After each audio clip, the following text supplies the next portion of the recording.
there's been this intense battle in the city of Bakhmut. And I wanted to ask you, because the Western mainstream media has been kind of sounding the alarm a bit. You've had places like The Guardian, the New York Times talk about how Ukraine has been using artillery and all sorts of weapons at alarming rates, to the point where it seems like they're admitting that Ukraine is outgunned here. And I wanted to ask you, what is your assessment of the situation right now on the ground in Bakhmut and going forward as we enter this winter phase of this proxy war going on in Ukraine? Well, first of all, let's understand that the battle for Bakhmut has been taking place for many, many months now. This is not a new phenomenon. It's Bakhmut is the Gordian knot of the Ukrainian defensive belt that exists in Donetsk, a defensive belt that has been constructed on a continuous basis since 2014. It's one of the most extensive, fortified defense systems in modern history.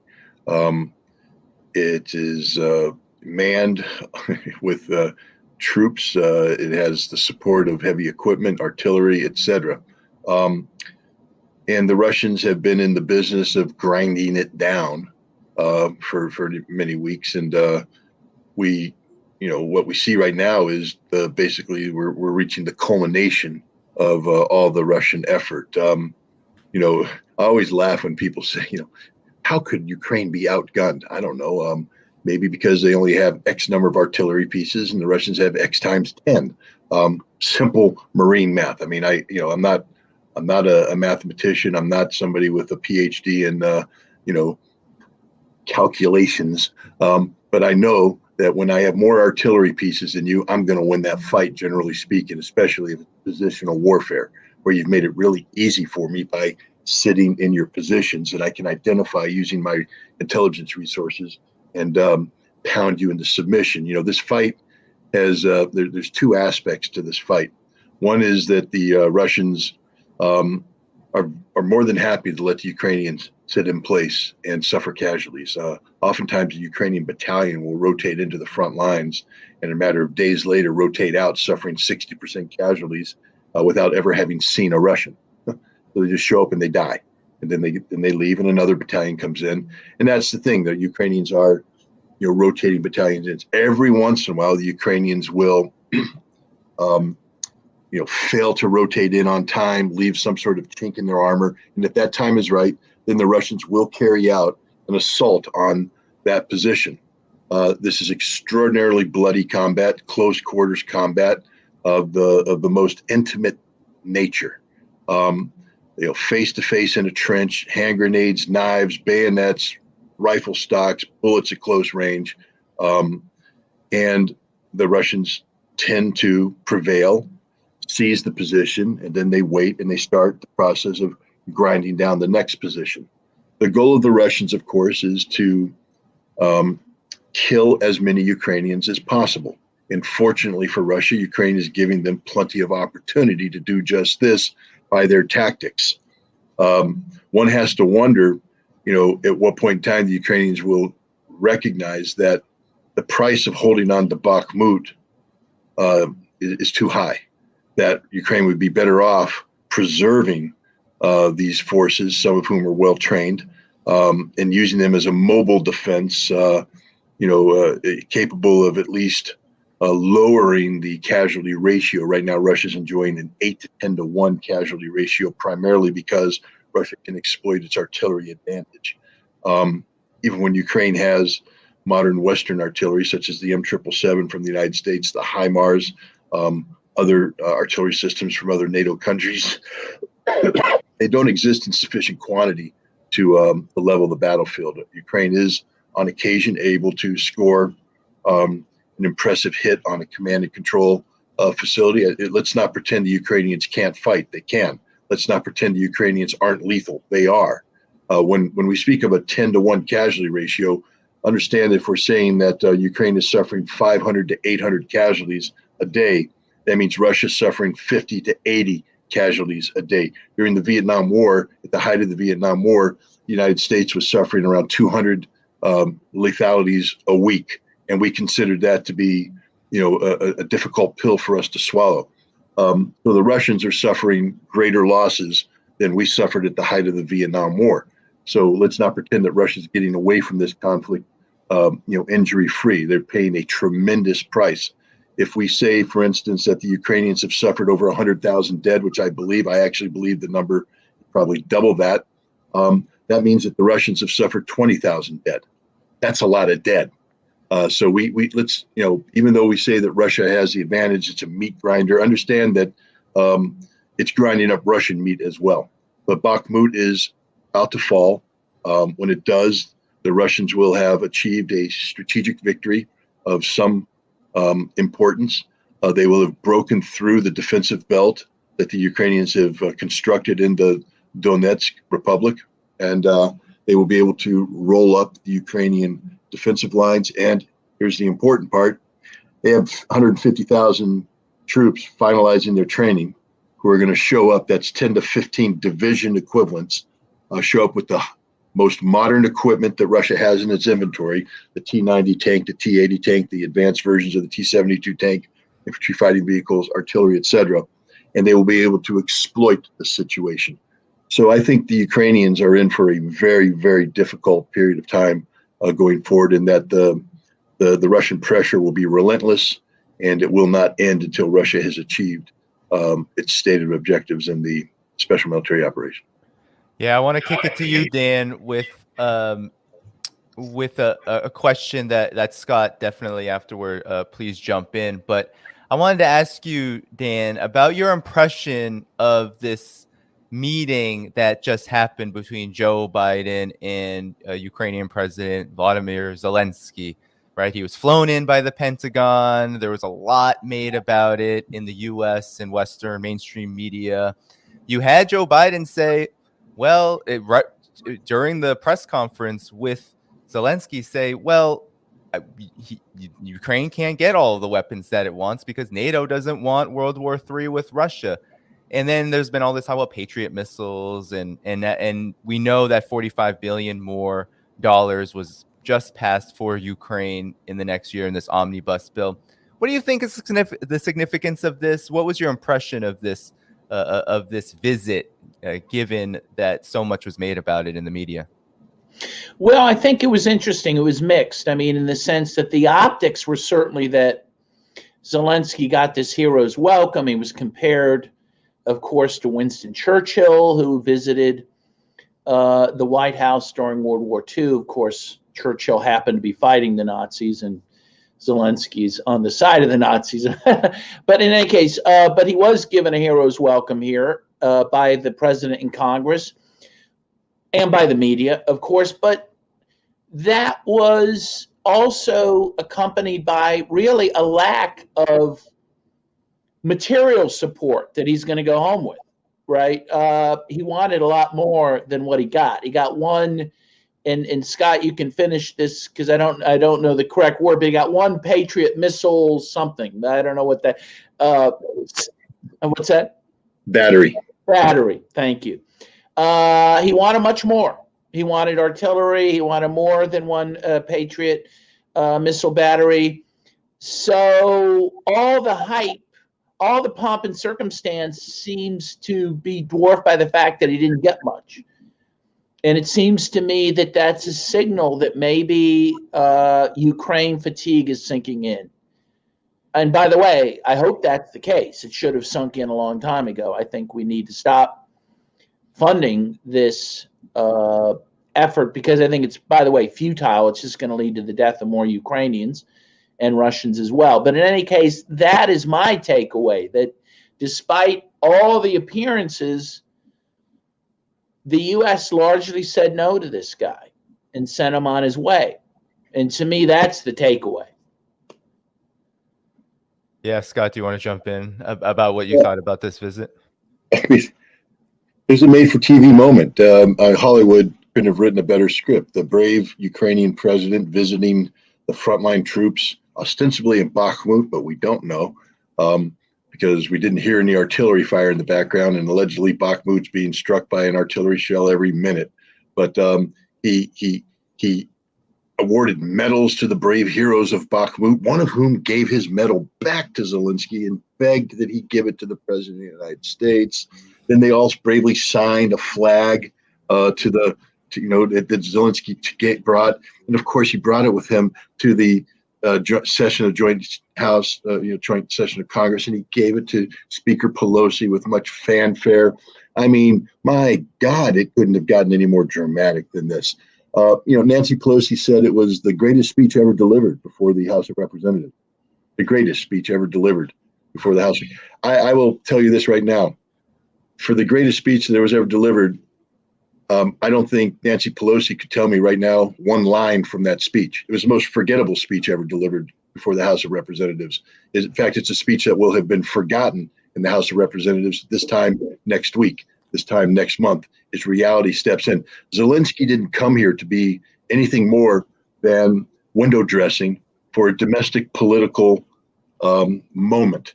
You see, we have a lame duck Congress, and they're being asked to push through a $45 billion defense expenditure package that normally would be reserved for next year, the next Congress. They don't need the money now. There's already money that's allocated. This is money that's going to be used for next year. Why don't they wait till next year? Because there's Republicans taking over the House of Representatives who might start, or probably will start, asking some very uncomfortable questions, such as, hey, where does all this go? What have you done with the stuff we've already given you? You say you want more, but how do we know what we've already sent you hasn't been siphoned off into the pocket of people or into the black market coming back? We'd like some accountability. This would be a very difficult discussion for the Biden administration because they don't have answers, because they've refused to appoint an inspector general. They don't have any accounting procedure. Right now, they are going through the motions of sending so-called on-site inspectors on the ground in Ukraine to investigate the status of the weapons that have been sent in, trying to build from scratch a documentary record that should have existed in any normal way of doing business.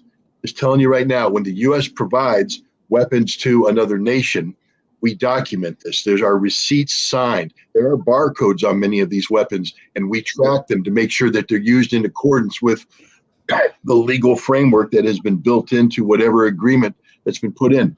With Ukraine, we've given them carte blanche. They can do anything they want, no accountability. And as a result, much of these weapons aren't making it to the front line, especially the lighter weapons, the javelins, the stingers, the machine guns, the grenades, the mines, the explosives. They're being siphoned off. It's sort of like, back in the good old days in New Jersey and New York when the shipment of the newest Adidas came in at the port, and they load them in the truck, and oh my gosh, a couple boxes bounced out of the truck on the way to the store. Well, they bounced out of the truck into the back trunk of somebody who drove off and then would sell them on the side. This is what's happening. We literally have mercenaries saying, we're in a convoy, and 2 trucks at the end of the convoy peeled off and disappeared. They were full of munitions and weapons, but they just went their own way instead of going to the front lines. So Biden and the proponents of this conflict don't want to answer those questions. So they're using this lame duck session to push through a $45 billion spending bill, which, by the way, is going to pass no matter what. There was no question that this wasn't going to pass. So what is Zelensky's purpose? Zelensky's purpose is to provide political cover for this vote. Because now Zelensky has come in and he's begged, he's pleaded. Okay, but the joke is on him and on everybody else, because Zelensky went off script. He wasn't supposed to, but he did. He was just supposed to come in and say, yes, give me some help, da-da-da. Oh, $45 billion, thank you very much. Slava Ukraina, Slava America. But no, Zelensky had the gall to say, Patriots, I'd like a second battery, please. We're sort of out of tanks. I'd like your tanks, the M1 Abrams. I'd really like some of those.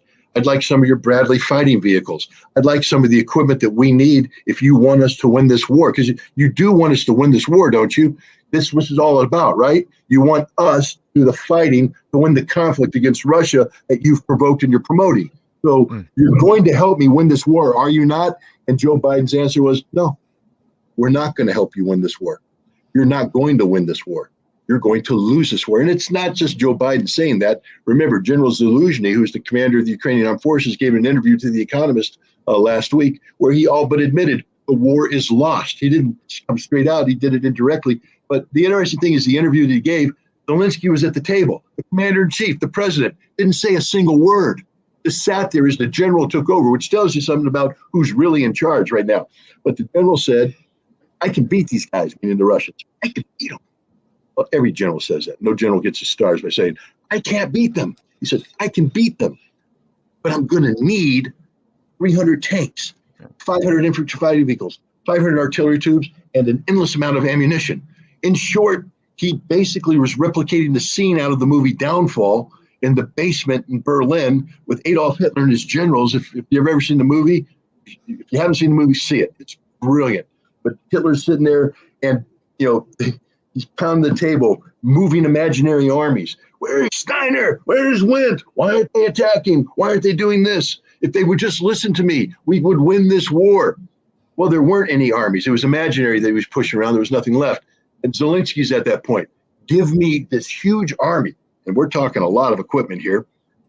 And I can win this war. Well, hey, General, I could win this war if you gave me that army.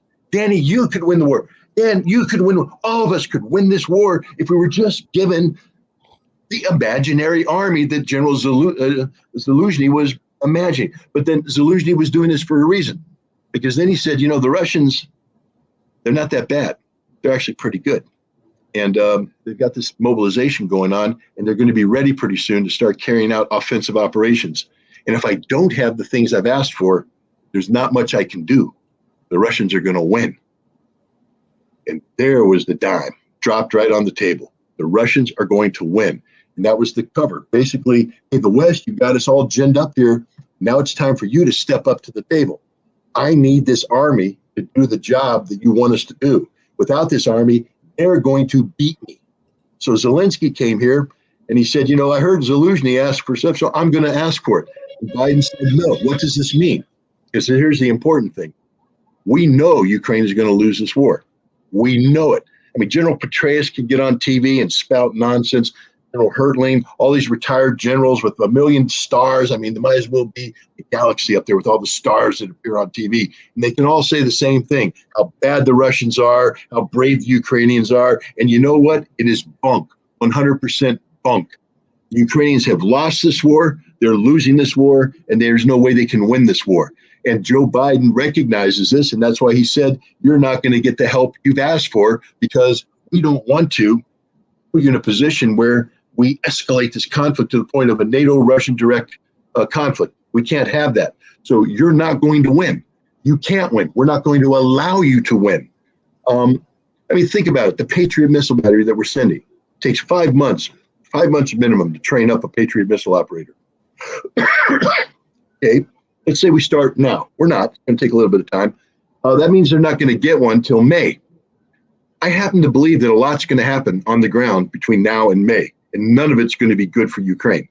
And so this war may be over or on the verge of being over by the time the Patriot comes in. Why do the Ukrainians need the Patriot missile?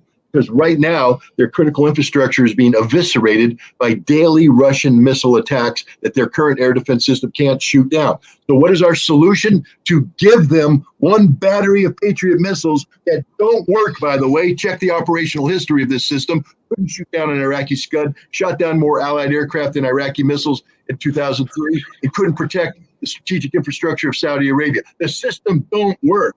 But we're going to give one battery, and it's going to be deployed in May. What's that say to the Ukrainians?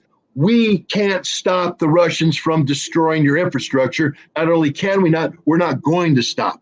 So Ukraine's going to get eviscerated for 5 months.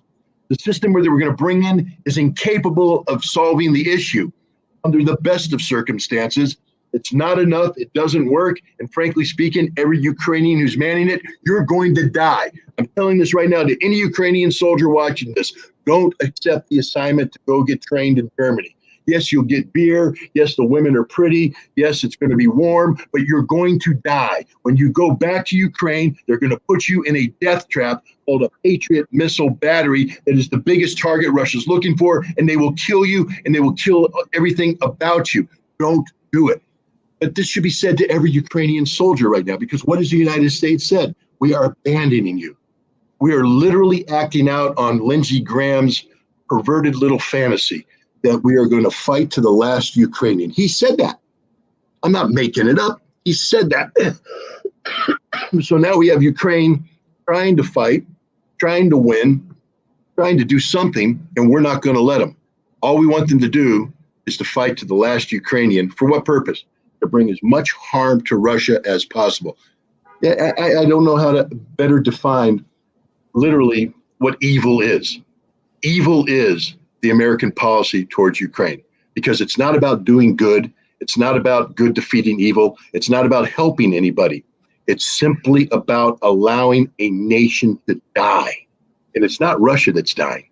Allowing a nation we ostensibly call our friends to die the most horrific death. The U.S. policy towards Ukraine is the definition of evil. And those who are implementing it are evil people.